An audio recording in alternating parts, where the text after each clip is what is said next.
You yourself as the lead, indeed I asked about you and your chief whip on the floor of the House, because I would love to see vibrant debate, presence of leadership. It is you, the leaders of this House, that holds your member on the floor of the House. When you exit, they follow you. So I want to encourage you and your deputy, who is here more often than yourself, that we should have all of us here. And I want to encourage you, honorable members.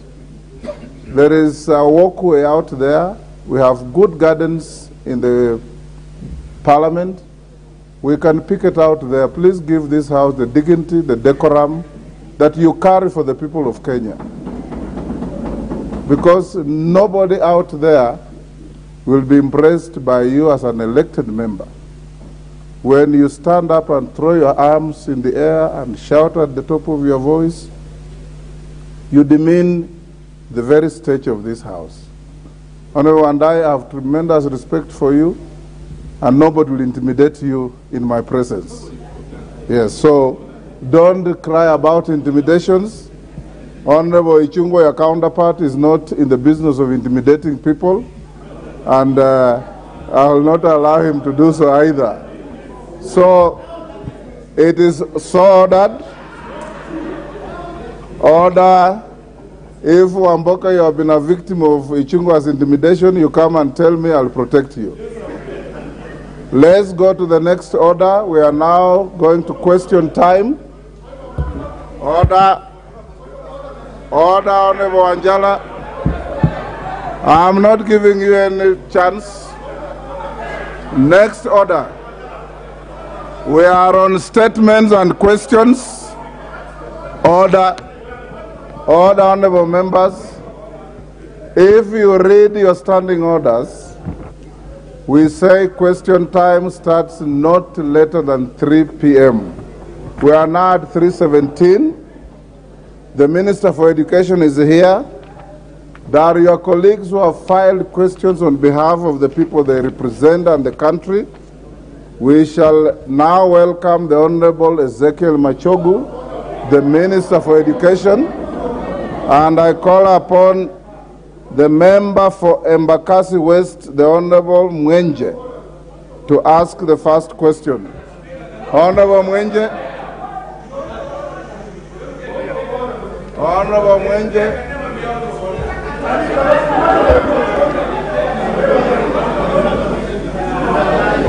Order. Order. Order. Honorable members. Order. Honorable Atandi. Honorable Atandi. It is grossly out of order to throw the jibes that I've had you throw at the chair, and you'll go down in history as the first member to be ordered to be excluded from the proceedings of the House, and I'll order you to leave this afternoon.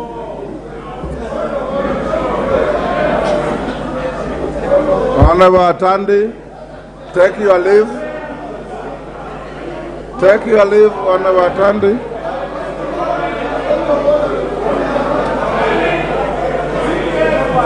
Honorable Atandi, take your leave.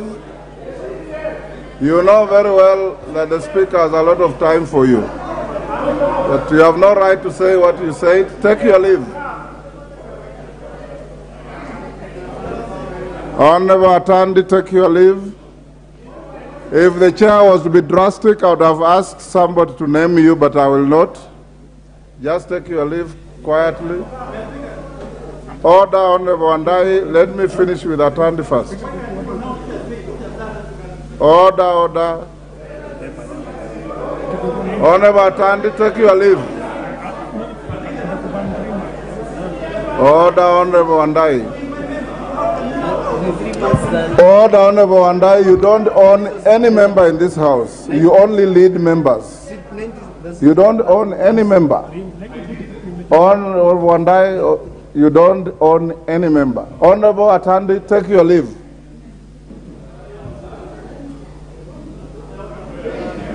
Honorable Atandi, You know the consequences of disobeying that order. Take your leave. Order, Honorable Wamboka. Wanda Atandi, take your leave.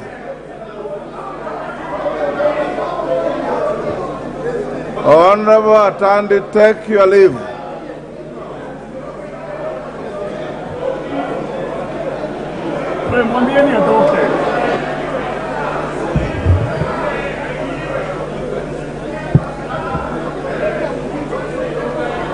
Honorable Atandi, you know the consequences of disobeying the chair. Take your leave.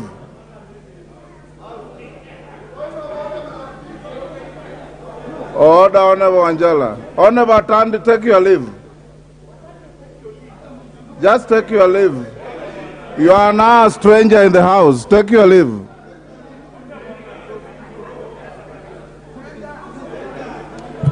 Honorable Atandi. Order, honorable members. Order, Honorable Mbui. Honorable Mbui, take your seat. Honorable Atandi, take your leave. Be the gentleman that I know.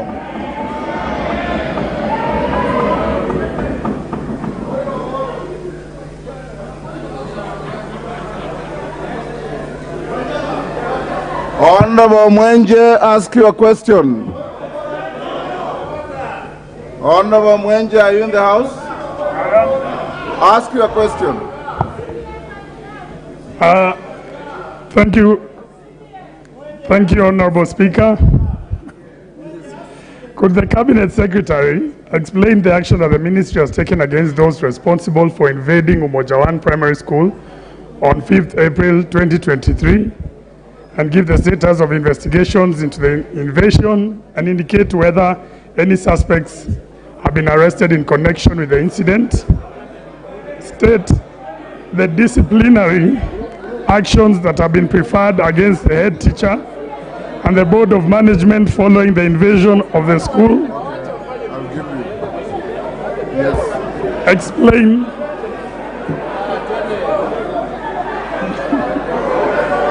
Mwenje, go on. Explain why the school has allowed private enterprises to operate within the school compound, and why a shipping container bearing National Youth Service NYS label is located in the school, yet managed by private individuals. Indicate why the head teacher and Board of Management have employed armed youths to protect private enterprises operating illegally within the school compound. Explain why the transfer of the head teacher from the school in January 2023 following the myriad of complaints from residents was stopped by the Teacher Service Commission despite a transfer letter having been issued. Honorable Speaker, I wish to also note that I'm here to get responses on this issue. Thank you, Honorable Speaker. Order. Order, honorable members. Those members who want to leave the chamber, please do so quietly. That Honorable Mwenje has asked a very important question for his constituents. He also happens to be on your side. So give him an opportunity to prosecute his question in silence. Those who want to leave, nobody can chain you in the chamber. Please do so quietly. We will transact business with or without your presence.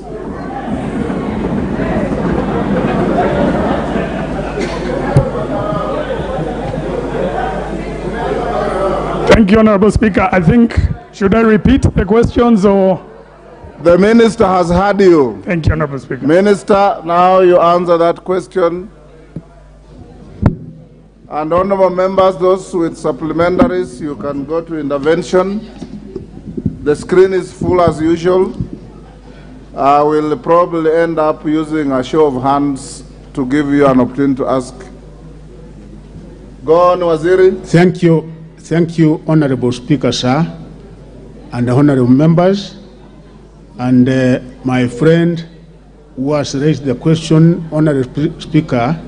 The information is as follows: that on the 5th of April 2023, the area member of Parliament accompanied with a group, went to Moja Primary School, and there was another rival group, and there was a confrontation that ensued between the group that was with the Member of Parliament and the group that also emerged from the school community. In the fracas, Honorable Speaker, 3 people were shot at and 3 sustained some injuries. The mother was reported to the Directorate of CID, and the information that we have been able to confirm is that the person who shot at the 3 innocent people is the security personnel who is attached to the Honorable Member of Parliament, one known as Eri Ojuang Omoro, and the necessary investigations have been done by the police and is due to be arraigned in Makadara Raw Court on the 12th May 2023. So that was what happened, that the Honorable Member of Parliament went to the school, and the members, the parents and others, there were 2 groups, and that is how the fracas came about. The second set of the question, Honorable Speaker, sir, is the disciplinary action that has been preferred against the head teacher and the Board of Management following the invasion of the school. As I've said, the necessary investigations are being done by the CID and other relevant agencies in the government, and according to the investigations and depending on the outcome of the investigations, those found culpable, the necessary disciplinary action, no doubt, will be taken, because so far there is that one person who has been taken to court, and the investigations are still ongoing, and depending on the outcome, we will be able to take the necessary administrative action, including a disciplinary action to those who were involved in this. The third set of the question, Honorable Speaker, is that the government policy is very clear that indeed nobody is supposed to operate private business within the school premises, and we did establish that before November 2022, there were a number of businesses that were being transacted within the school compound, which was against the government policy, and following the complaints, and more so from the Member of Parliament, the necessary remedial action has been taken on this, and all the businesses that were being conducted in the school have now been closed down. Among the businesses that were being conducted in the school was that one, there was a container in the school where we had a canteen. We also have a swimming pool in the school, which was done using CDF funds by the former Member of Parliament, and we also did establish that indeed members of the public have been accessing the swimming pool, and we are also taking action to ensure that what the school administration, the Board of Management allowed was not proper, particularly members of the public accessing the school during school days, and since then we have said members of the public should not be able to access the school during school days, and also been able to establish, Honorable Speaker, sir, the amounts that were collected from that, because the school Board of Management was being paid. We have also sent auditors and quality assurance officers to establish the specific amounts that were collected from those particular businesses that were being transacted in the school, so that we can be able to make sure that whatever monies that were collected, how they were expended, and if they were not expended properly, then those culprits will be able to be taken necessary disciplinary action thereafter. The head teacher, Honorable Speaker, I admit that indeed there was a transfer for this particular teacher and Mr. Onyango to a school known as Mahiga Primary School, which is within Kasarani. But again, the Teacher Service Commission, after receiving information that the transfer was being investigated by people who would not give proper information, decided to cancel the transfer and harm in touch with the Teacher Service Commission, such that once we establish and conclude the investigations that are ongoing, then we will be able to take further action on the head teacher and anybody who will be involved in this particular act. Thank you, Honorable Speaker, sir. Honorable Mwenje.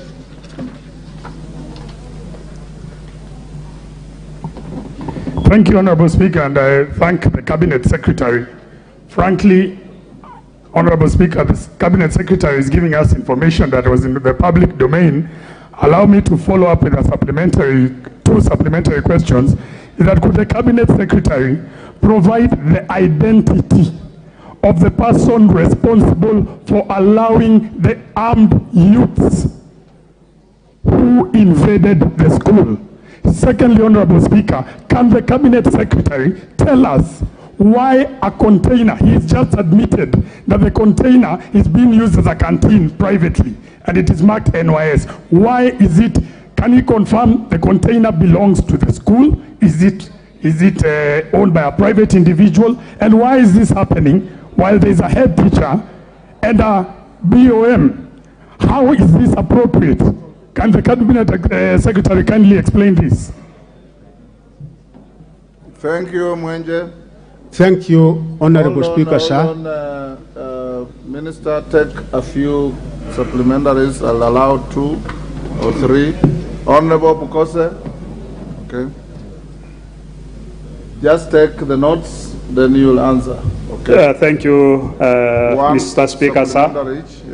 I want to ask and thank you, the Cabinet Secretary. I want to ask the Cabinet Secretary about registration of new schools in some of the areas and where you find, and in particular in Endebe's constituency, where we have new schools or even young schools without even TSC teachers. What is he doing about it? And what is the ministry's policy about registration of new schools? Thank you. Sabina Chege. Thank you, Mr. Speaker, and thank you to the Cabinet Secretary.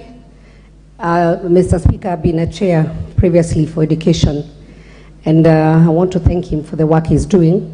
But Mr. Speaker, my question is on the junior secondary teachers who, Mr. Speaker, were given contracts by TSC, and as per my understanding, Mr. Speaker, the junior secondary teachers have not been able to be paid, and they have gone for months without salary and pay, and a lot of them are going through a lot of pain. So, Mr. Speaker, I would like the Cabinet Secretary to inform the House on what's the plan of paying the junior secondary school teachers. Thank you, Mr. Speaker. Sorry, Wamchomba.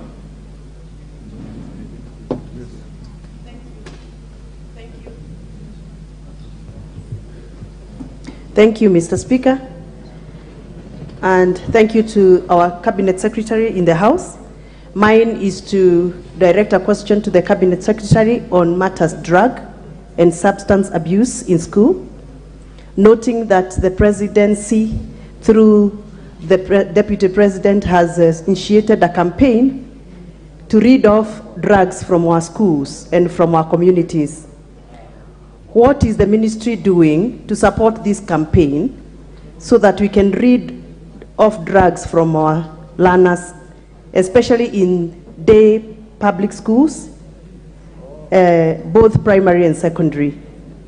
Do we have a policy that can direct or can guide us on how to harmonize the activities that are done inside the schools and outside the schools so that we can succeed together.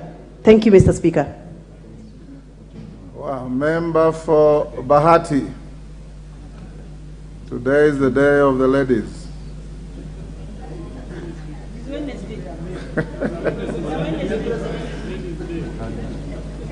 Give the mic to the member for Bahati.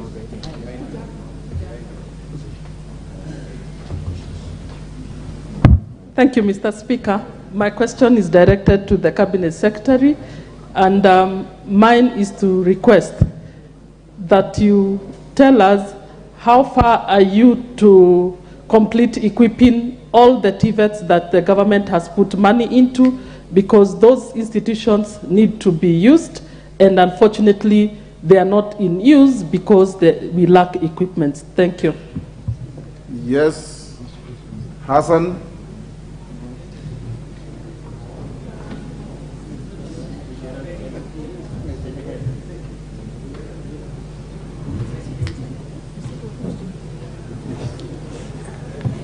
Thank you, Mr. Speaker. I'd like to ask a follow-up question to the Cabinet Secretary for Education. And mine is relating to the schools in Nairobi. Schools in Nairobi are performing very poorly in exams, from the primary school exams to the secondary school exams. And the state of some of these schools, despite the fact that we have invested very heavily in infrastructure through the CDF funds, have teachers who have overstayed, teachers who have gone native, some of them who do private activities rather than focusing on the schools. And some of these schools are run by cartels that do illegal businesses, as you have had from the Embakasi West Member of Parliament. So my question is, what action are you taking as the Cabinet Secretary to address this particular problem, this chronic problem, and reform and bring changes into the schools in our community in Nairobi, so that Nairobi's performance can be as equal to other regions? Because at the moment we are much lower in performance than many other regions that are seriously underdeveloped. And this is the capital city of the Republic of Kenya. So what action are you taking to change things around and making sure that in fact these teachers are removed, the schools are reformed, and you address this issue of underperformance or poor performance in our schools? Thank you. Honorable Kibet. And you call Kibet? No, the member behind you. Kipkelion. Hillary, sorry, Hillary. Thank you, Mr. Speaker. The biggest challenge we have in the running of our schools is the lack of teachers, poor staffing, Mr. Speaker. And most of the time, parents pay teachers through BOM. And the Teacher Service Commission had come with a plan of introducing interns to teach in these schools. But the problem is, when vacancies arise, the same interns are recruited and taken to schools away from the schools they are teaching, yet they have a shortage. What is the ministry doing to make sure that when vacancies arise, these interns are given the stations they teach as their first priority? Thank you, Mr. Speaker. Thank you, Honorable. Which way? Now I've given you. Yes, the Honorable Member here. Member Richard Yegon. Thank you very much, Mr. Speaker. I would like to ask a question, the Cabinet Secretary. Could the Cabinet Secretary explain why primary school students and officials from Bomet County who participated in the Rift Valley Regional Athletics Games competition held at Narok County from the 16th to the 19th of April 2023 were not facilitated in good time, prompting unknown individuals to coerce members of the public and to fundraise through social media. Members of parliament from the 5 sub-counties each being asked to contribute 40,000 shillings, and the governor to raise 100,000. You are making a speech. Ask a question. This is a question. I've just asked that question. Yes. And then, number 2, explain how students and the officials from other 13 other 13 counties in the Rift Valley region. Honorable, you are actually out of order. I gave you room to ask a supplementary question. It has to order, honorable member. It has to relate to what was asked, but I've been allowing members to ask what in law we call a justem generis to the question. Related to the question. But now you are reading a statement or something. That is not a supplementary question. If you have a question that is totally different from this, you ask for permission, and the chair will give you room to ask. The minister is here for a long haul. But procedurally, a supplementary question is an extempore question, where you just stand up and ask in relation to a question asked or related to a question asked. Okay, ask your question. And thank you very much, Mr. Speaker, for being guided. Thank you. It should be. Thank you. Mr. Speaker, I would also like to know how the other sub-counties, the other counties of 13 counties were facilitated to go to this NAROC competition which was going on for this, which was going on the 16, between the 16 and the 19. How were they facilitated? And Bomet County was not facilitated, Mr. Speaker. Thank you. Member for Owen Bayer, your constituency is Kilifi North. I'll come to you. Thank you very much, Honorable Speaker. I would like to ask a supplementary question following on a question on registration of schools. Honorable Speaker, in Kilifi County we have 186 schools that have not been registered. 186, both public and private. These schools have children going to these schools. Some of them have even done Form 4 exams twice. Others have done KCPE twice, 3 times. They have not been registered. The schools are suffering, and the children and the parents have to keep on paying fees, and yet government can support. Honorable Speaker, what can you do to help the people of Kilifi County in the registration of schools? I thank you. Women Rep Isiolo.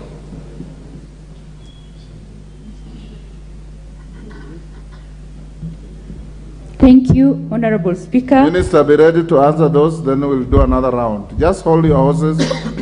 I'm here with you the whole afternoon. Thank you, Honorable Speaker. My questions are specific to junior secondary schools, and these are observations I made in my county.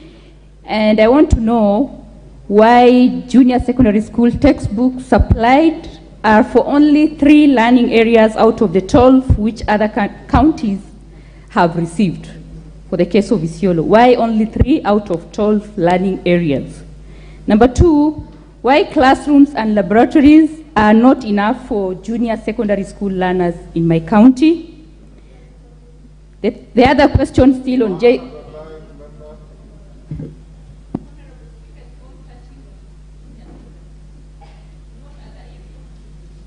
Give her the mic. Ask the last one. Why teachers posted to those schools are not enough? Every school has got just 1 teacher, and that's not sufficient. And finally, guidelines for registration is not available, and also guidelines for lunch is not available for junior secondary schools. That is for Isiolo County. Kindly. Thank you. Thank you. Minister Machogu, answer those 10 interventions. We'll do another round. Members. Yeah, thank you very much, Honorable Speaker. The first question from the Honorable Member of Parliament for Embakasi is that as a ministry, and I made this very clear, that anybody transacting business within the school compound, the necessary action will be taken, and there is no doubt what was happening in that particular school, Umoja, actually started way back in 2016. And I have already taken action. There is no any kind of business now going on, and anywhere, not only in that particular school, but any particular school in the country that there is any such business going on, we will be able to close it down and, of course, take the necessary action that is required to be taken. And I assure the Member of Parliament for Embakasi that what we are doing is proper audit such that we are able to establish the amount of money that the school was able to get over the years since 2016 out of the kind of business that they were dealing with. And once we get that, we will also insist to get how that particular money was expended, was utilized, and if it was not utilized, anybody who took the money will be made to pay, and if they don't pay, the necessary legal action will be taken against the Board of Management and any such head teacher who was concerned or involved in that particular malpractice. So we are taking action on that, and that is assured. The second one, Honorable Speaker, is that we don't have militia in that school. What we have is security guards belonging to a company known as Sewu Security Company. They cover security during the day, 2 of them, and also at night we normally have 2 security guards in that particular school. So we have no militia or illegal other people involved in covering the security of that particular school, apart from that day on the 5th, where there were those people who came to the school who were not authorized to come to the school. The second set of questions, Honorable Speaker, is that when I took over as the new administration in the Ministry of Education, there was a serious problem concerning registration of schools, both in secondary and in primary, because the procedure and the process of registering a school required that there was to be a recommendation from the sub-county directors of education to come all the way to the county directors of education, and finally the final approval was being given by the ministry headquarters. I have since made changes concerning that particular DTS process, and we have now made it much easier, such that the circular issued to all the county directors in the country is that the county directors themselves, want to get the applications for registering these schools, they should not be able to send the same to the ministry headquarters for approval. They themselves now have the power, they have the authority to register the schools at the county level. And your Honorable Speaker, I have the figures because we had a serious problem in this. Progressively, we have made a lot of progress because the number that we have been able to register since for the last 4 months, ever since we came up with that circular, is quite commendable, and I will request the members, if there are any such schools which have not been registered, kindly bring it to my attention, and I will be able to take the necessary action so that they are registered, because some of these schools have been in existence for the last 4 years, for the last 5 years. Even some are actually going to do KCPE. You get there in Standard 8. There are others in Form 4, and they require to be registered so that they can also get government capitation, as well as getting Teacher Service Commission teachers, because when they are not registered, we don't capture them in NEMIS, so they miss out in the capitation that we give our primary schools as well as our junior secondary schools, including the senior secondary schools, and also they miss out in getting teachers from Teacher Service Commission. So I assure members that anywhere where we have those cases, I undertake to make the necessary action so that we get all of them registered, Honorable Speaker. The third question is one that is not only affecting our schools in primary, secondary, and even tertiary, universities, drug abuse and substance. This is one serious problem that we have as a country, as a society, which the government is using a multi-agency approach, such that it is not only the Ministry of education. NACADA is in the forefront in the fight against this. Internal security is in the forefront fighting against this. In the midst of education, we have a policy with NACADA where we insist that various measures have to be taken in order to ensure that there is no infiltration to our schools and our young people are not captives of this drug abuse and substance. And what we have also done, Honorable Speaker, sir, is that we have formed a committee at the national level, which we have said it will be able to cascade all the way up to the counties, giving guidance and counseling.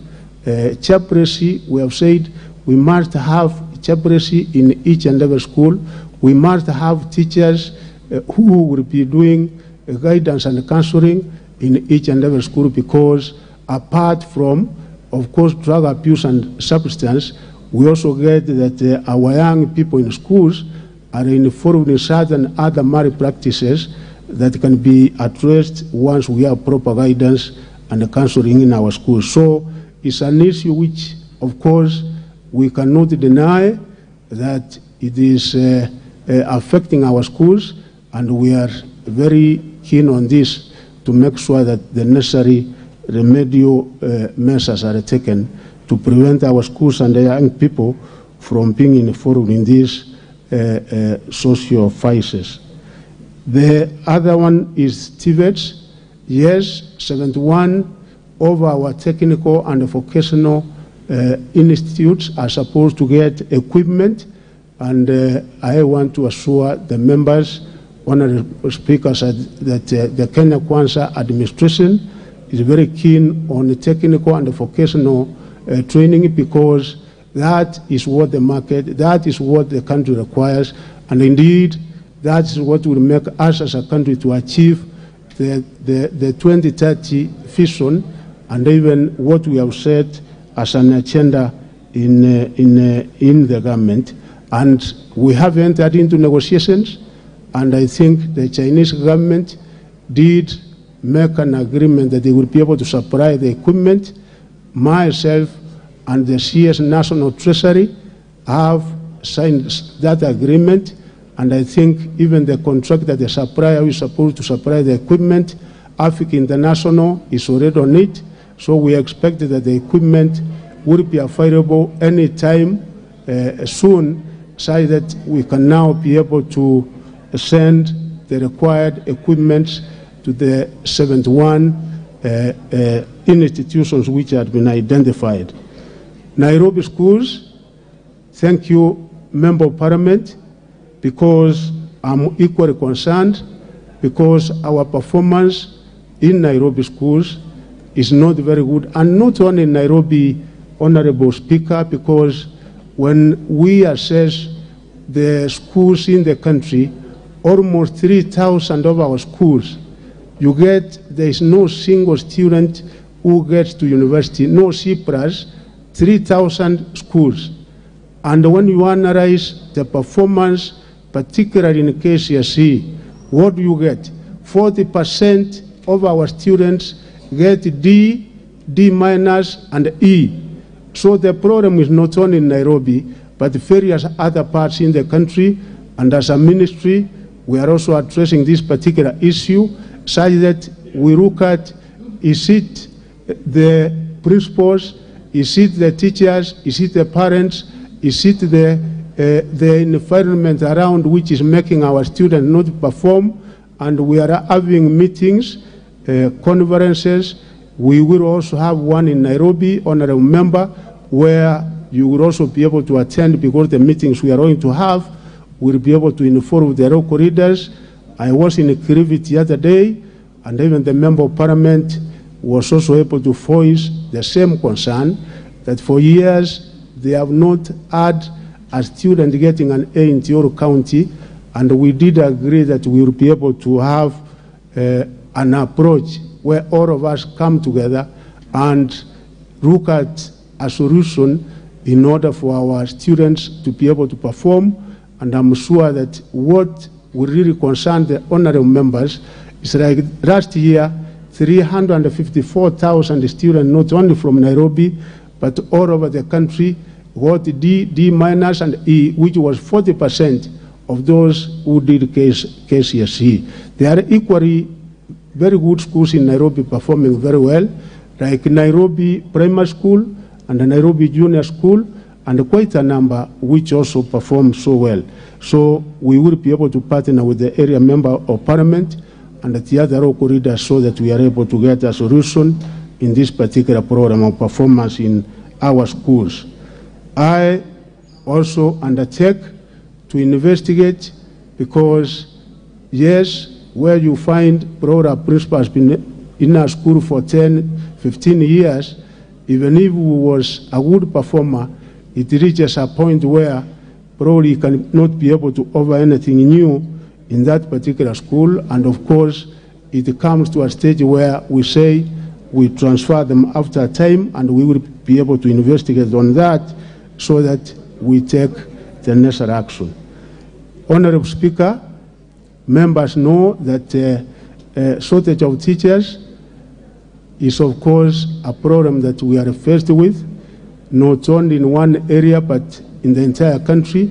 And the Kenya Kwanza administration, immediately it came to power, we were able to employ 30,000 teachers to address this particular problem. Of course, they are still far from adequate.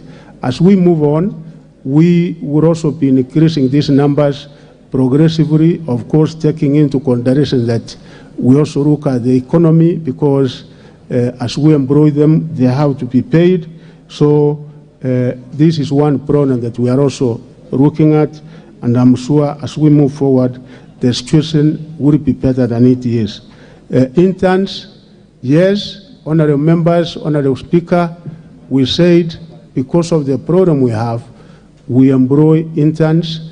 Normally, for primary school interns, we pay them 15,000, and for secondary school interns, we pay 20,000. And we say that when an opportunity for employment comes up, we give first opportunity to those who have served as interns. I take and I agree that in case a school is not having a teacher in a certain subject, and there is an opportunity for that particular intern to be employed, then we should be able to give that opportunity for the intern to serve in that particular school, as opposed to getting somebody from elsewhere. Before I answer the question for Pomet, I would like to answer the question of junior secondary school by the Member of Parliament from Isiolo. Members, I also want to take the opportunity to thank you most sincerely for your participation in the presentation that you made during the Presidential Working Party, because they were able to move around in the 47 counties, getting views and recommendations on this matter. Of course, we have challenges, and the kind of challenges we have, we are still to have adequate laboratories, and also in certain other schools, enough classrooms. And as a ministry, we are really addressing this issue. We have had an engagement with our development partners, particularly the World Bank, and the negotiations we have made is that the funding we are likely to get will go in alleviating the kind of program we have, particularly in laboratories. And we thank you also, because partnering with you, we know that it is only a question of time, and we will be able to have the required infrastructural development required in our schools. For Pomet,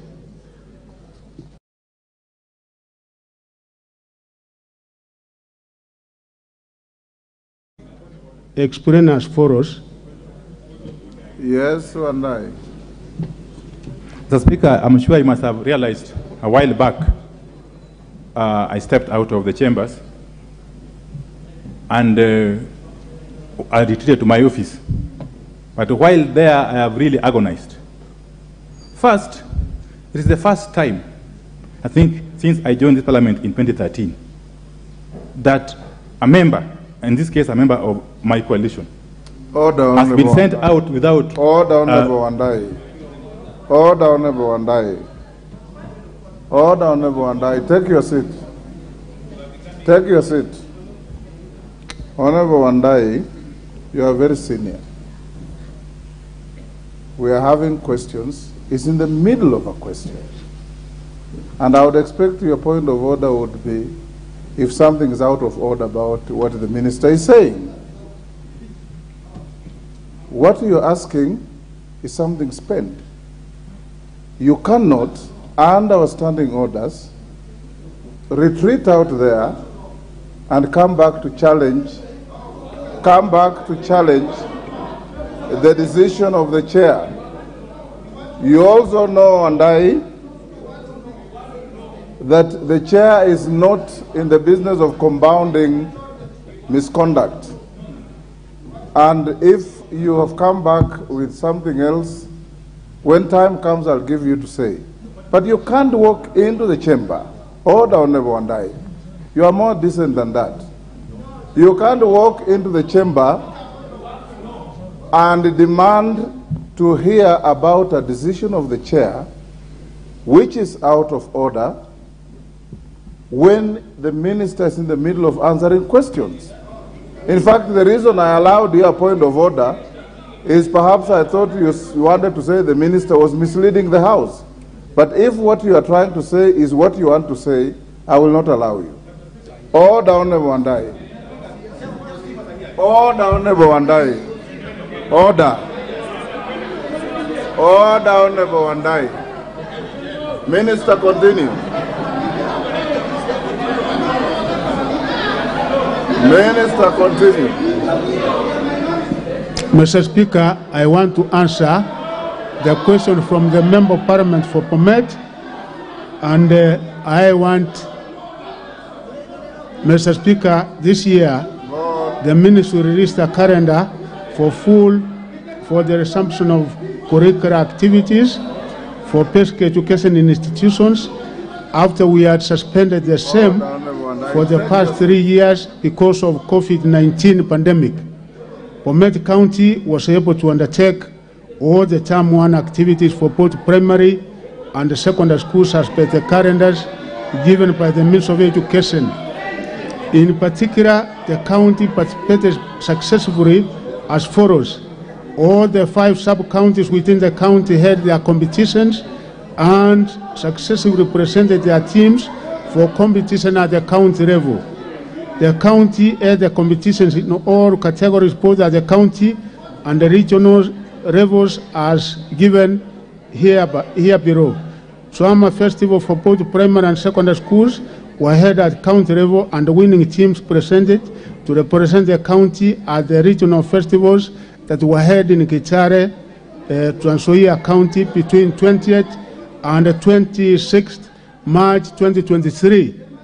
The county Kenya Science and Engineering Fair was undertaken, and the county team participated in the regional competition held at Tenuek High School in Bomet County between the 6th and the 8th April 2023. Secondary school's Term 1 games were held in Bomet East for county level, and the county team participated in the regional competition held in Eldoret between 4th and 9th April 2023. Also, the county participated successfully in the regional SNE games for both primary and secondary schools held in Nakuru between 14th and 19th April 2023. For primary athletics, the county participated in all the sub-counties. Competitions were held in their respective venues. The county competition was also held on the 13th April 2023 at Chebukosiom Primary School in Sotiki Sub-County. The county team participated in the regional competition held in Narok County between 16th and 22nd April 2023. The county was ranked number 5 out of 14 in the region, with the 5 pupils, 3 boys and 2 girls, representing the region in the national competition. For these activities, the Bomet County had so far received 1,500,000 from the ministry. They were able to utilize the funds in the best way possible to ensure that our children participated in the activities as I've outlined. This is in addition to Kenya shillings 578,134 to each sub-county. It is worth to note that the county received support from our stakeholders, particularly the Heads Association of both primary and secondary school, KEPSA and KESA, for their successful participation. In addition, the county appreciates the support received also from the county leadership and the members of parliament who also supported us in this endeavor. Finally, Honorable Speaker, the ministry also released a total of 312,159,925 in February this year to all in the field education officers to support co-curricular activities. Each sub-county received Kenya shillings 578,134.50. Each county received, as I've said, 1,500,000, and each region also received 2.5 million. The competitions are held in the sub-county level, the county level, the regional and the national levels. Each level manages its own budget, as supported by the ministry. And finally, we are going to have music, the national level, which will be held in Nyeri County, Dedan Kimathi University. Thank you, Honorable Speaker, sir. Order, honorable members. Order. Honorable Mbui, take your seat. Honorable members, take your seats. Honorable Mbui. Honorable Andai, from what you started saying when I gave you the point of order, you are veering towards offending Standing Order 107A. It reads as follows. A member commits an act of gross disorderly conduct if the member A defies a ruling or direction of the Speaker or chairperson of a committee, and more relevant, C, demonstrates or makes disruptive utterances against the suspension of a member. You appeared to be asking, challenging the order by the chair to exclude the member for Alego Songa from the proceedings of the House.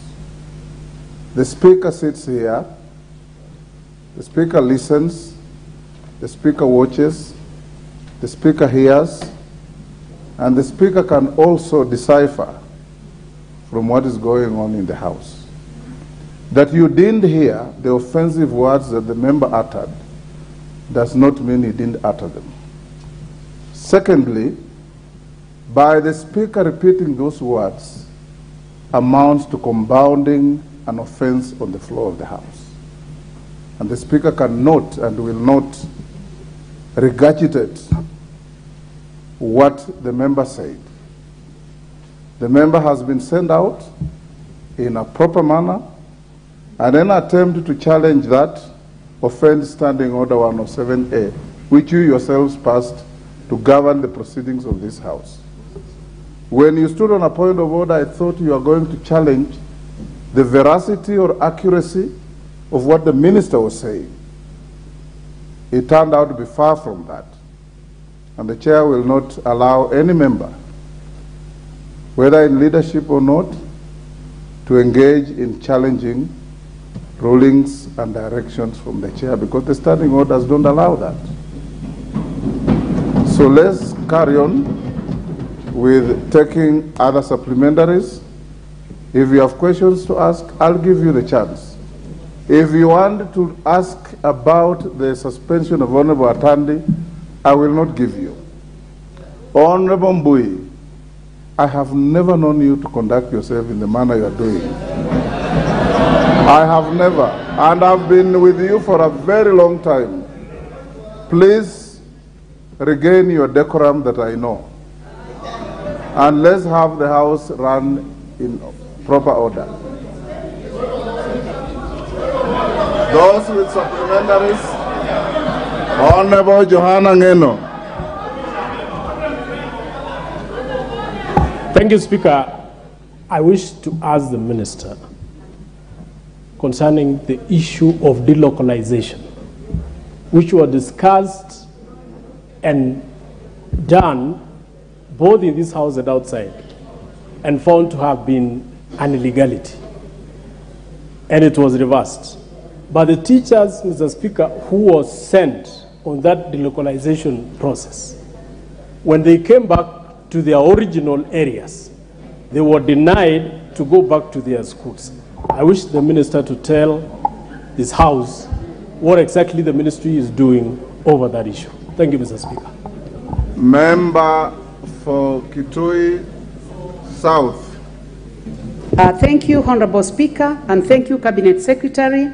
I would like to ask the Cabinet Secretary whether he is aware that many junior secondary schools in Kitui were rejected by the Ministry of Education, and what action can he take to ensure that children who are walking for many kilometers to and from school can be assisted. Can the Cabinet Secretary order that these junior secondary schools are accepted so that the distances to schools can be shortened? Thank you, Mr. Speaker. Didimas Barasa.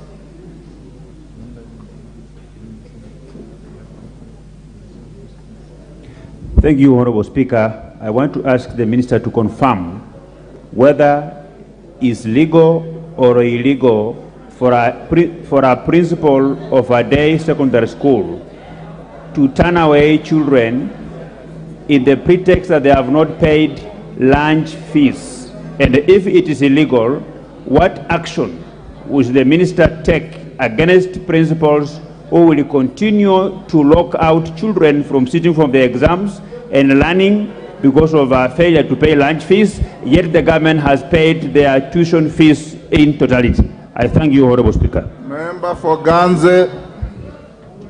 Member for Ganze. Give the mic to the member for Ganze. Honorable Kazungu. Is it Kazungu? Where is the member? There you are. Give him the mic.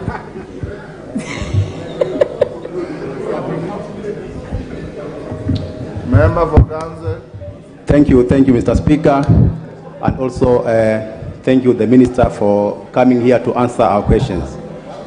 I have an issue, and it's about the school feeding programs. Mr. Speaker, I come from Ganze, where the poverty levels are very high. And one of the factors that contributed to high school enrollment was the availability of school feeding programs in all primary schools. Mr. Speaker, this was a very good program, but at some point it was discontinued. And as a result, many students have dropped out of school to go and do manual jobs to fend for themselves and their families. So my question to the CS is, why was this school feeding program stopped? And if there are any plans by the government to revive it? Thank you, Mr. Speaker. Malulu Injendi. Thank you, Mr. Speaker. My question is this. When it comes to private business in schools, I don't know if the CS is aware that schools are also involved in private business in selling uniforms, where parents are asked to pay money through some pay bill number, and they charge very high amounts for uniform, socks, shoes, utensils, rim papers, etc., etc. My second question. Only one, Malulu. Okay, thank you, Mr. Speaker. Member for Kisii, Women Rep Kisii. Thank you, Mr. Speaker. When it was well known that the GSS teachers are not enough in schools, you found out that the GSS pupils were being sent to the river to collect water. This has proved to us that there are some school-going children who carry jerrycans from home to school to collect water. What is the CS doing to curb this menace of pupils in our country collecting water? Also, we've not seen sanitary pads being distributed in our schools. He should answer on sanitary pads and going to the river. Thank you, Mr. Speaker. Rahab Mukami. Thank you, Speaker. Honorable Speaker, I want to ask the Cabinet Secretary regarding the sanitary pads. I am the Chair 47, and we went to see the HE, and he gave an order that the sanitary pads should be channeled through the women reps. Our CS, kindly let me know the progress, because the schools are opening on 9th, and we have not seen the sanitary pads in our schools. Thank you.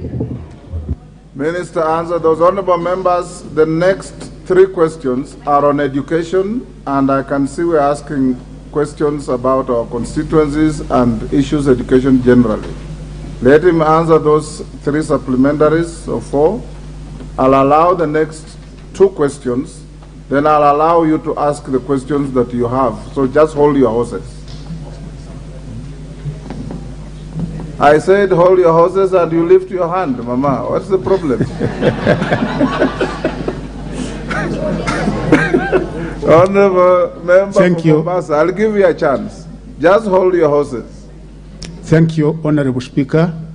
The first question concerns the localization, because as all members are aware, this was punitive.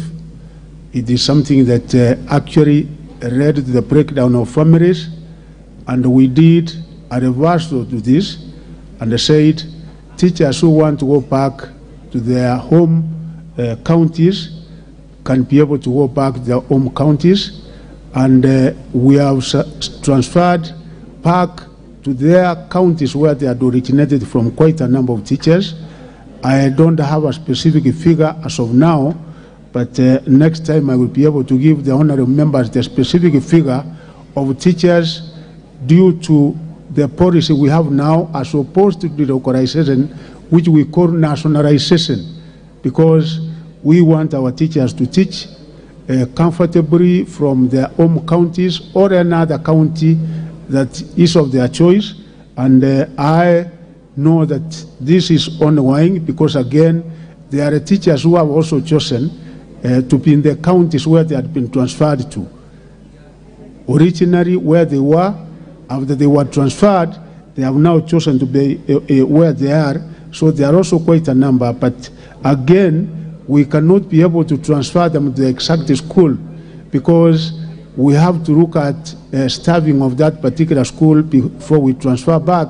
Because if it is a mathematics and a physics teacher, and we find the school where he was, that particular teacher is having a mathematics and a physics teacher, then we are able to take that particular teacher to the nearest school of his choice. And I want to assure the members that this exercise is going on. Thank you, the Member of Parliament from Gitui, Honorable Rachel Nyamai. Honorable Speaker, I want to assure the members that we did set a criteria when we were establishing junior secondary schools, and we said the guiding criteria, the guiding principle, in order for a school to qualify as a junior secondary school, basically was on enrollment. Does it have enough students such that if we find it has probably 5 or 10 students, and we find there's a school nearby which can be able to accommodate a junior secondary school, then we call that particular school which was notifiable as a feeder school.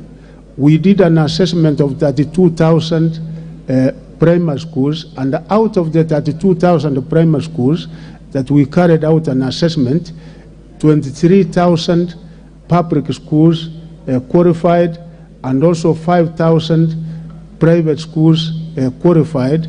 So we have 28,000 primary schools which qualify to junior secondary schools, which are actual hosting secondary schools as of now. And the members are also aware that where you have specific cases, you probably think there's a school which has been left out. like the Member of Parliament for Kitui South. I think he came to the ministry and we were able to consider, and quite a number of members have also come making an appeal, some calling me, and Honorable Speaker, we have been flexible in this, and I will ask the Honorable Member, in case there is a case, she can be able to bring it to my attention, a specific case, and I will be able to take action on that. Fees, ranch, Honorable Speaker, there is a policy from the ministry, and the policy is that all day secondary schools, government gives capitation to the tune of 22,240. There is no additional levies of any kind that again is supposed to be levied, because you know free and compulsory education is derived from the Constitution, Article 53. And as a government, we don't want to overburden parents, and we have taken action on quite a number of head teachers. The most recent one being the action I took in 2 schools in Kirifi for those violating and going against the directive which has been issued by government by the Ministry of Education. Ranch meals in school, if parents so wish that they can be able to give money, we have said it is optional. But even when they are optional again, we insist that whatever rates being charged must be reasonable, and if one does not want to pay, he wants to come with the food from home, or he does not want to take lunch at school, you don't have to force him. So that is why we say this has to remain optional, but even where they charge a fee, it has to be reasonable. In equally, uniform, we did say, even those who were advancing to junior secondary school, that the primary school uniform that was being used will still continue being used until such a time that the parents will be able to purchase the new set of uniform. What used to happen there before, Honorable Speaker, is that schools used to insist that they themselves procure their school uniforms. It used to be a centralized kind of system, and we have also, since end of last year, issued a circular that we give the kind of uniform required in a school, and the parents are at liberty to procure the same from any source, as long as it is the school uniform matching the requirement that the school has been able to set out. Ganse, Member of Parliament, school feeding program. Members, you know that school feeding program has actually been going on over the years. I think since 1979, we used to have World Food Program supporting us in this. Since 2017, they stopped supporting us, and the Kenya government has been able to continue with this program in 26 Asile counties. So the 26 counties, the money that you give us from Parliament, like this financial year, you gave us 2 billion. The 2 billion, we have been able to make use of that money in giving food, both in kind and also in cash transfer to the 26 counties. And according to the figures I'm also getting, is that Ganse benefited from the cash transfer. So probably when the Member of Parliament comes to the office, I will be able to give him the specific number, amount of money that went to Ganse constituency in the form of cash transfer. And also to thank members, because in the supplementary one, you gave us an additional 1 billion to be used for this particular purpose of school feeding program. Of course, we know there is need even in other counties apart from the 26 counties, but we are constrained because of the amount of funds that you have given us to make use of in this particular area. Water in schools, of course, we also thank the members of Parliament, because we know in a number of our constituencies, you have been able to provide supply water tanks to a number of our schools using the 2.5% money that you normally get, and we don't encourage, Madam, my member of parliament from Kisii County, that we have students or school children being sent away to carry water to school. That one is again against the policy of means of education, and the kind where you get those cases, let us know so that we are able to take the necessary remedial action. As the member of parliament said about sanitary towels, we have had a discussion in this. The Minister of Education this financial year was allocated 470 million to procure sanitary pads which was to be supplied all over the country.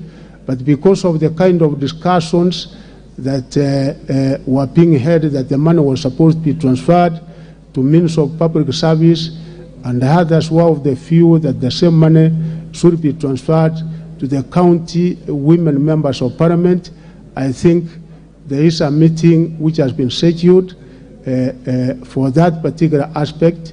We did say the financial year is ending, so we have procured, and once we come together with the members of parliament, the county members of parliament, we will then be able to undertake the distribution to the various schools, taking into consideration that schools are opening on the 8th of this coming month. Thank you, Honorable Speakers. Thank you, honorable members. Just hold your horses. We'll go to, I'll ask the following members. Minister, be attentive. I want to take 3 substantive questions in a row. Then you will answer them, then we take supplementaries. So just be patient. Honorable Gucokia, ask your question. When you finish, Honorable Abdul Haro, ask your question. When you finish, Honorable Kaunya, you have 2 questions? Yes, Honorable Speaker. I will allow you only one today. So choose which one you want. Do you want to ask 103 or 102? 103A or 102? I will ask 102. 102, go ahead. This one will be listed next time the minister comes. So go ahead. Thank you, Honorable Speaker. My questions to the Cabinet Secretary for Education. Question 1 or 2 of 2023, Roman 1. Could the Cabinet Secretary clarify whether the current domiciling of the junior secondary school in primary schools is a temporary arrangement, or learners will later be relocated to the premises in secondary schools? And if so, when will they be relocated? Question number 2, Roman 2. Could the Cabinet Secretary provide information on the amount of public funds that were channeled towards the construction of classrooms in secondary schools, earmarked for junior secondary schools countrywide, and indicate the fate of those facilities, given that the junior secondary schools are now domiciled in primary schools? Honorable Speaker, that was the first question. And that is the first and last. Thank you, Honorable Abdul Haro. Clerks, spare the other question by Honorable Kaunya for next time. Thank you, Honorable Speaker. I rise to ask question 103 of 2023 to the Cabinet Secretary for Education. Could the Cabinet Secretary, 1, state measures that the ministry has put in place to enhance the school feeding program in Mandera South constituency in order to retain learners in schools in the hunger-stricken county? 2, further state what measures the ministry has put in place to ensure that the 64 schools in Mandera South constituency which do not have clean water or water storage tanks are supplied with clean water. 3, explain what plans the ministry has to ensure that children whose parents practice the nomadic lifestyle have uninterrupted access to education. Thank you. Thank you. Member Mashua Waithaka, we'll come to you. Lisa Chelule, just hold your horse. Thank you, Mr. Speaker. Could the Cabinet Secretary explain why government-sponsored students undertaking studies in Cuba, particularly those studying family medicine, are not given sufficient, adequate monthly stipend commensurate to the high cost of living in Cuba? Second, explain the reasons for the inordinate delays in remittance of this stipend to the said students. Number three, state any plans on how the government intends to adequately cater for the affected students to ensure that they undertake their studies in a conducive environment. Thank you, Mr. Speaker.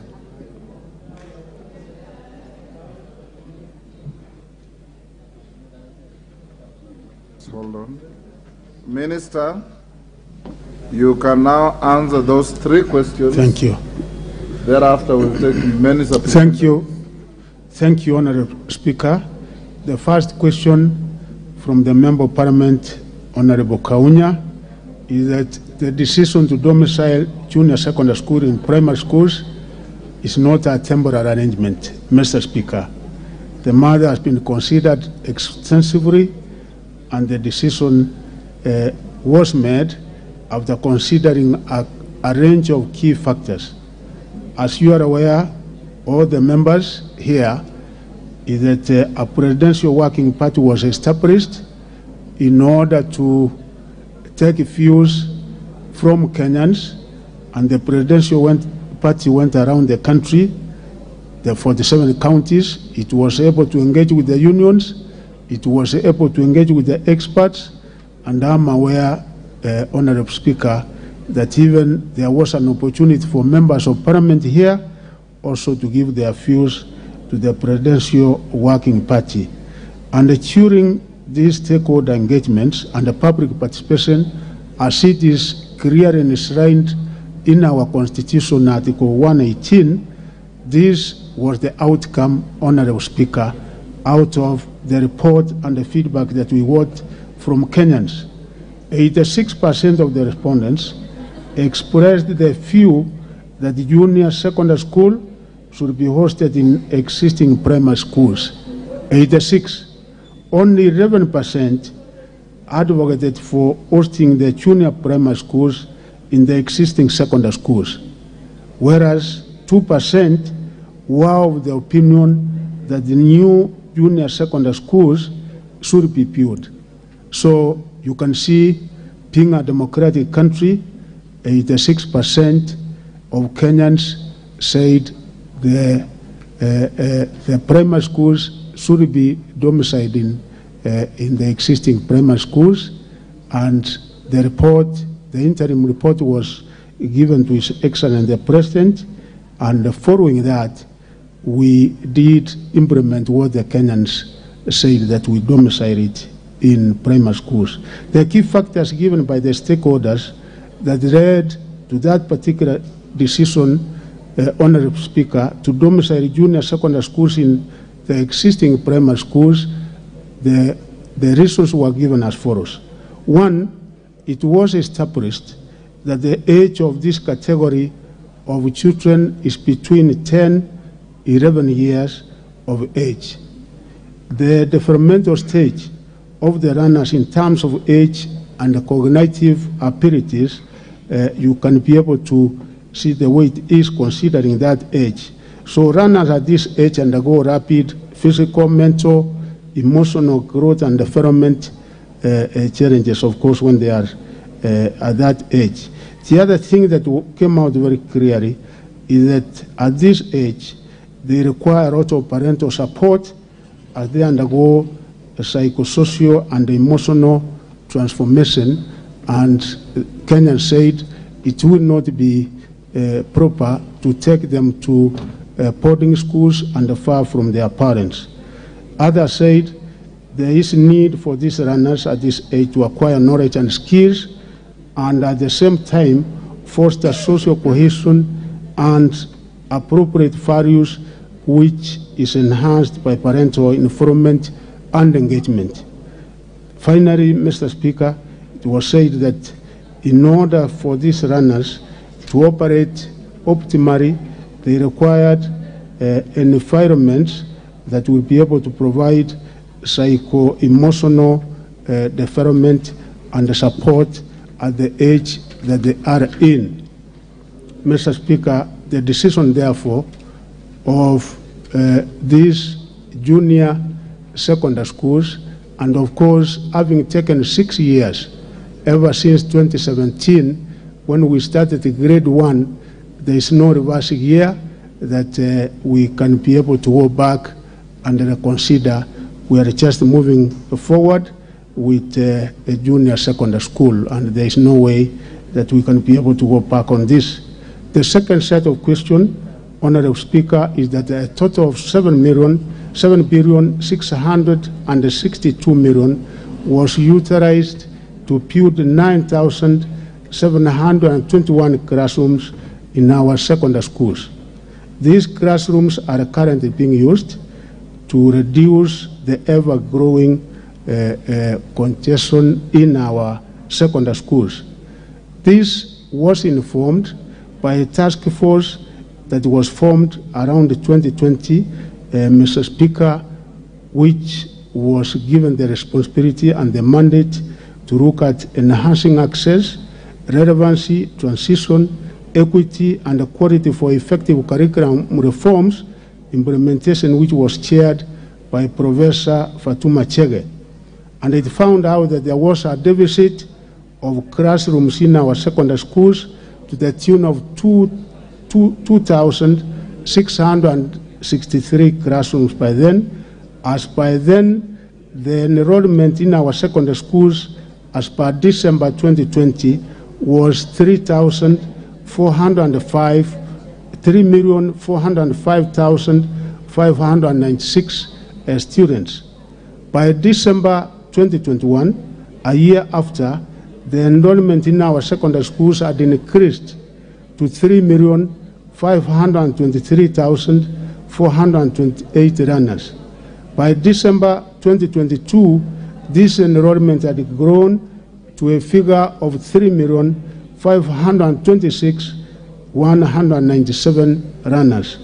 Presently, the enrollment, Honorable Speaker, stands at 3,690,376. This therefore means that there has been an increase since 2020 of 287,780 runners. This, together with the pre-existing deficit, translates to a requirement of 9,028 additional classrooms. Consequently, Mr. Speaker, the 9,721 classrooms that were constructed are assisting to address the current deficit as well as the future demand for more classrooms. It is important to note that with the government's policy of 100% transition, the enrollment in our secondary schools, Mr. Speaker, increases by an average of 8.5% annually. More classrooms will therefore be required to meet the ever-growing demand. And I'm sure that, honorable members, from your respective constituencies, you are witnesses that there are no empty classrooms. Indeed, the classrooms that were built in all our secondary schools are in use. The other question from the Member of Parliament from Mandera South is that you are, Mr. Speaker, sir, the school feeding program started way back in the year 1979, when the government was giving school milk program, and this particular program then was being supported by the World Food Program. The World Food Program continued supporting us until 2017, when they stopped giving any funding to the Kenya government in this particular program. Currently, the Ministry of Education, through the National Council for Nomadic Education, NACONEC, undertook the program and has been giving food to particularly our 26 Asile counties. The program covers 2 million children from the Asile areas, which consists of 26 counties, Mr. Speaker, and 11 of the counties of course, are Mandera, Tana River, Garissa, Wajir, Marsabit, Isiolo, Samburu, Baringo, West Pokot, Ramu, and Turkana, which NACONEC provides food to those schools, and there are other counties which are provided with cash transfer, which are 15 counties: Baringo, Elgeyo Marakwet, Embu, Nyeri, Kajiado, Narok, Kilifi, Kware, Machakos, Kitui, Makueni, Tharaka Nithi, Laikipia, parts of Nairobi, and Taita Taveta. A total of 336,281,000 has been spent under the program for the just concluded term. This financial year, a total of 1.96 billion shillings has been spent for the school feeding program, because the remaining period until the expire of the financial year, we are well taken care of, and there will be food in each and every part of these counties. Honorable Speaker, for Mandera South constituency, which are 73 public primary schools with the current enrollment of 30,668 runners, 56 of these schools are in Mandera Central Erwak sub-county, while 17 of these schools are in the Kulturo sub-county. In the just concluded term, NACONEC gave food in kind distribution to all our public primary schools in Mandera South constituency, and the runners are provided 2 meals per day, one being porridge during break time, and also during lunch we provide rice and beans during lunch time. In Kulturo sub-county, Honorable Speaker, the 17 schools which were covered under this program worth 1,435 bags of rice and 200 bags of beans were provided for the 17 schools. 92 20-liter jerrycans of oil was also provided, with 38 bags of salt, which were also supplied. In Mandera Central, Erwak sub-county, where we have 55 schools, a total of 5,741 bags of rice was supplied, and also we gave 794 bags of beans to that sub-county. 150 bags of salt was also supplied. Honorable Speaker, we also supplied cooking oil, and we did supply 1,120 cartons of ready-to-drink porridge to this sub-county. The total amount used for Mandera County, Honorable Speaker, was 203,893,240. And for this particular constituency, the two sub-counties, the total amount that was spent in school feeding program in this first term was 59,956,400. Water, Mr. Speaker, sir, as you are aware, the responsibility and function of water is a means of water, and also the county government. Of course, members, you know that you have given an allocation to the means of water. This particular quarter, I think over 200 million, which is for the purpose of drilling boreholes in schools. That money is managed by the means of water. The only thing that we can be able to do as a means of education is to make a recommendation to means of water to consider drilling a borehole in any given school. But in Mandera South, the public schools in Mandera, most of them are located in town centers where we share boreholes with the local communities. The total number of boreholes in Mandera South are 70 boreholes, 79 in Mandera Central Sub-County, and 23 in Kulturo Sub-County. And of course, I have said that we are also partnering with the means of water, and where there is need. Minister, try and paraphrase the answer. Yes, thank you. Because we want to be done with you in the next 30 minutes so that we allow your colleague who is waiting. And I have got many supplementaries queuing.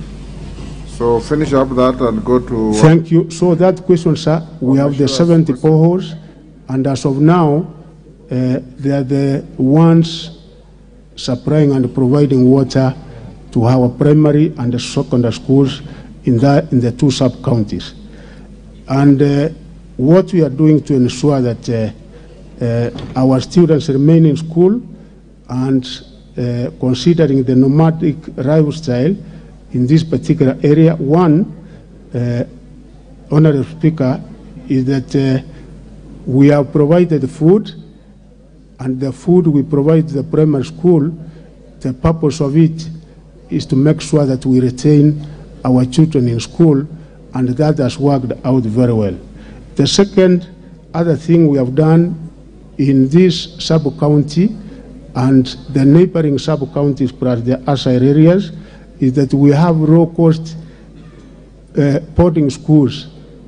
And the number of boarding schools we have in Mandera County, we have a total of 38, and in this particular constituency, which are taking a total of 12,611 pupils in all these primary school boarding schools. And in this particular constituency and the two sub-counties, we have 8 low-cost public boarding schools, which of course are catering for this, and having a total number of 1,973 runners. And of course the county governments, particularly in Mandera, is also supporting us in education, because like this financial year, Honorable Speaker, the county government of Mandera has pumped in 350 million, which is also addressing this particular problem. The last one, Honorable Speaker, is that the last one is the one by Honorable Mashua Waithaka. The one on on the Cuba. Students in Cuba. Yeah, thank you, Honorable Speaker. The Kenya government entered into an MOU with Cuba in the year 2004.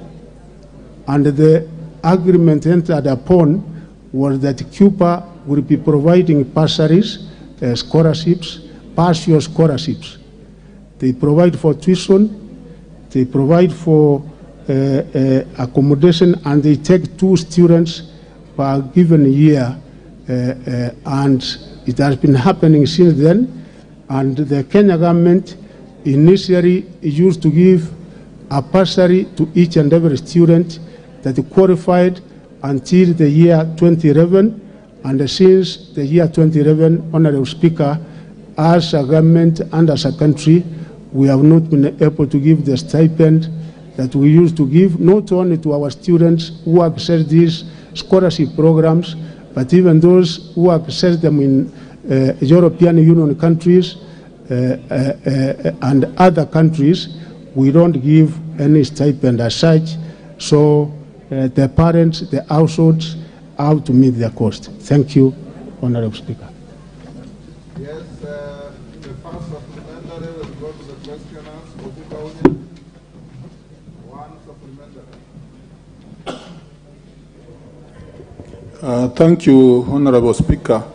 Honorable Speaker, I will ask one supplementary question, and that first and foremost, Honorable Speaker, I want to say that the response is largely satisfactory, but the supplementary question I want to ask, Honorable Speaker, relates to the shortage of staff, the lack of teachers, especially the understaffing which is acute in areas like Busia County, particularly Teso North and Butula. The acute shortage, is it not likely to undermine the implementation, and what action or measures is the minister taking to address that? so that the implementation of the CBC and the junior secondary particularly can succeed. Thank you, Honorable Speaker. Yeah, thank you, Mr. Speaker. I only have also one supplementary question. Largely, I also am happy with the answer the minister has given. And I can confirm the schools in my constituency have received the food distributed by NACONEC.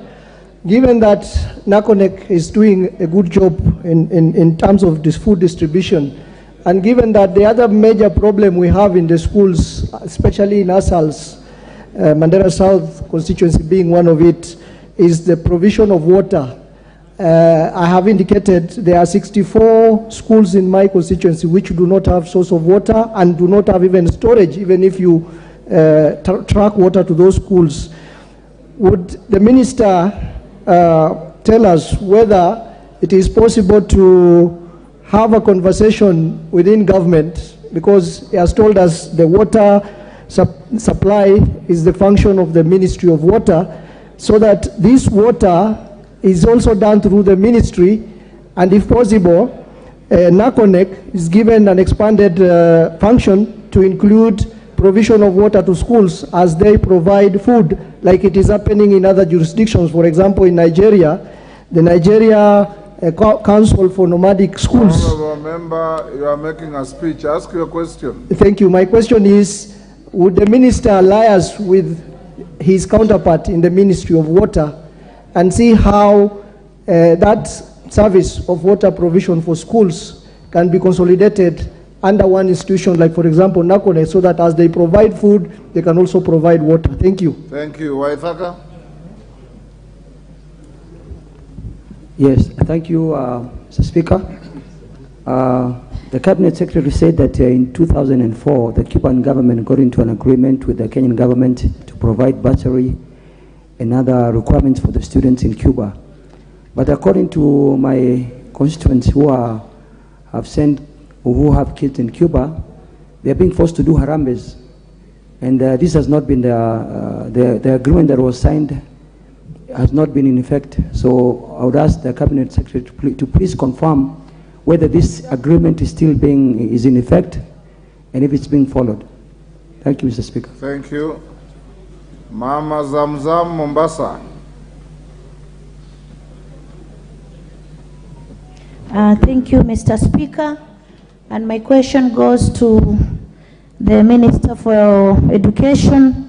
We recently had recruitment on TSC teachers.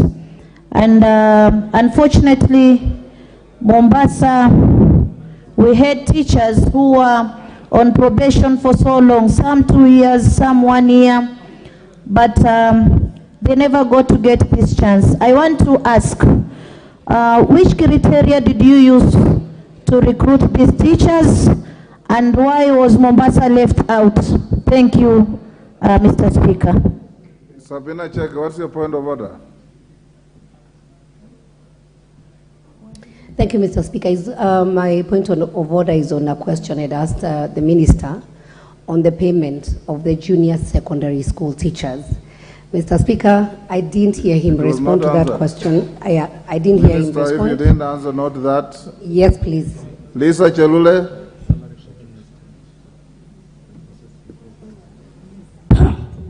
Asante sana Bwana Spika kunipatia nafasi pia nielekeze swali langu kwa waziri wa elimu. Swali langu ni kwa wale wanafunzi ambayo wamefanya mitihani ya secondary.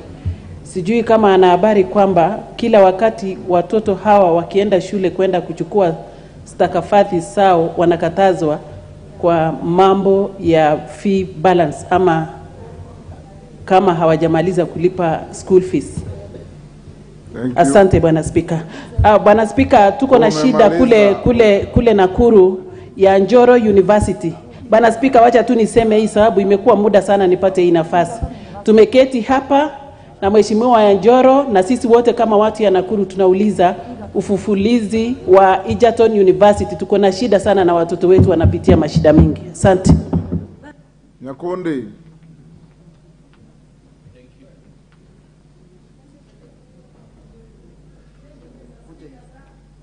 Honorable Nyakundi, is that your other name? The last time I checked, you are called Charity Kadambi. I call out Nyakundi. Thank you, Mr. Speaker, for this opportunity. First of all, let me commend the Cabinet Secretary for Education for the good job that he's doing. My question goes to the Cabinet Secretary. As members of Parliament, under CDF, we try to build classes to decongest schools. But what is the ministry doing to decongest schools? Like in my constituency, I have a school called Gesangora Primary, which in every class has 100 to 120 students. Thank you, Mr. Speaker.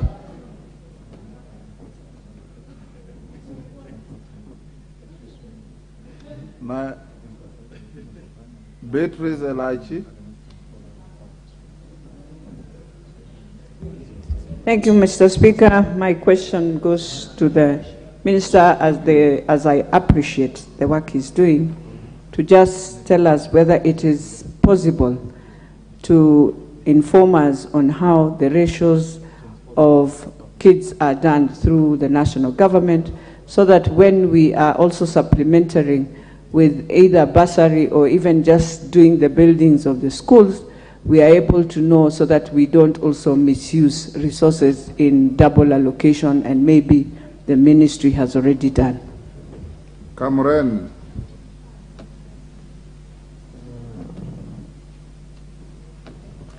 Thank you, Mr. Speaker. I want to ask the Minister of Education to explain the reopening and the rebuilding status of Ngelecha, Rukus, Ramacha, Partalok, Murata, and Lara Moru primary schools, which was directed by His Excellency the President last year, as well as rehabilitation of Mukutane, Kapindasum, Arapal, Kashela, Tuyotich, and Chevinyin, Emposo Secondary, due to the challenges that were undergoing, that was destroyed by the bandits. Are you sure Thank you. he has gotten those names, the way you are reading?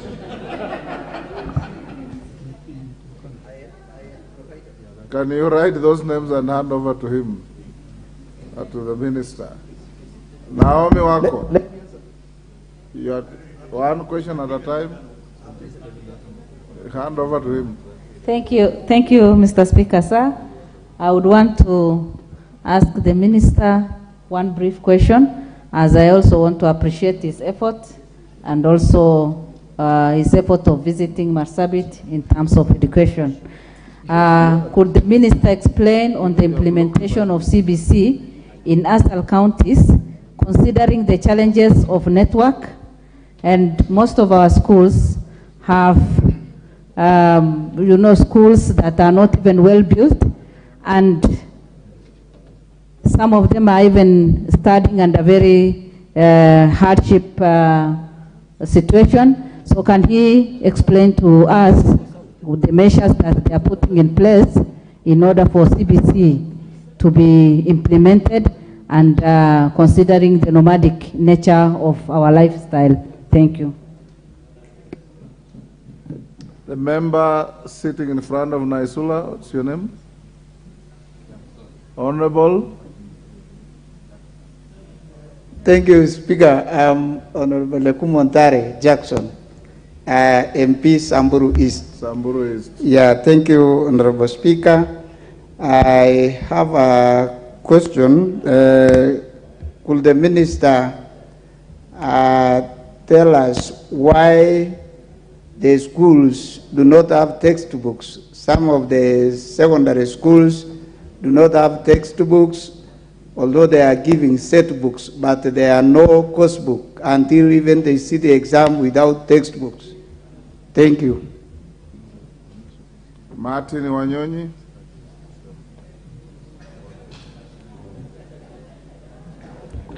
Thank you, Mr. Speaker. Mr. Speaker, my question relates to a circular that was issued by SRC as far as teachers with disabilities are concerned, as far as their reading allowance and their reading allowance is concerned, Chair. Honorable Speaker. Honorable Speaker, my question is, that particular circular is still in place, and TSC is not paying or implementing this particular circular, and yet this particular money or allowance is helping teachers with disability, especially those who are visually impaired, for their own mobility, and those who are physically disabled to be able to effectively perform their own functions. That is reading allowance and guide allowance, Honorable Speaker. Thank you. Mwashako.